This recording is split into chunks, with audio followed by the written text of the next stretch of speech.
اور اللہ سبحانہ نے اتنا ذکر بلند کرتا کہ قیامت بھی آ جائے گی، قیامت آ جائے گی تو ساری دنیا ختم ہو جائے گی، تمام انسان مر جان گے، تمام زندگی ختم ہو جائے گے. جی میں نے سوچ رہا نے قرآن جی فرمایا کائنات کی ہر شاہ میرا ذکر کر رہی ہے، اور یہ حقیقت ہے. ہر ایک روح کا اپنا اپنا ذکر ہے جہاں رب نے انہوں دسیا ہے. جب قیامت آئے گی حضرت اسرائیل علیہ السلام سور پھونکن گے تو دنیا ختم ہو جائے گی. جواب میں نا دنیا ختم ہو جائے گی. پھر رب سونے فرمانا قرآن پڑھا کے دسیا سونے رب جی کون ہے آقا الحاکم بادشاہوں کا بادشاہ کون ہے.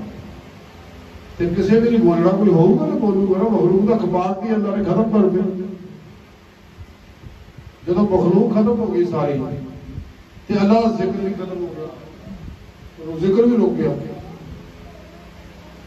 لیکن ذکر مصطفیٰ پھر بھی جاری ہو ساری. لبیک لبیک لبیک یا رسول اللہ، لبیک لبیک لبیک یا رسول اللہ، لبیک لبیک لبیک یا رسول اللہ، لبیک لبیک لبیک یا رسول اللہ. نعرہ تکبیر، نعرہ رسالت، نعرہ حیدری، نعرہ غوثیہ.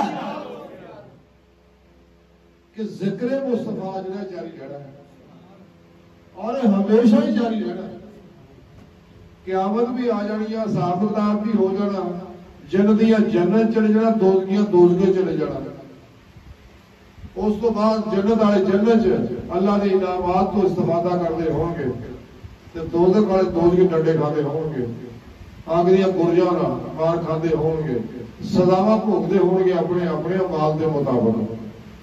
لیکن ذکر مصطفیٰ پھر بھی جاری رہنا، مانا فانا لگا ذکر پھر بھی جاری رہنا، اور یہ ہمیشہ ہی جاری رہنا.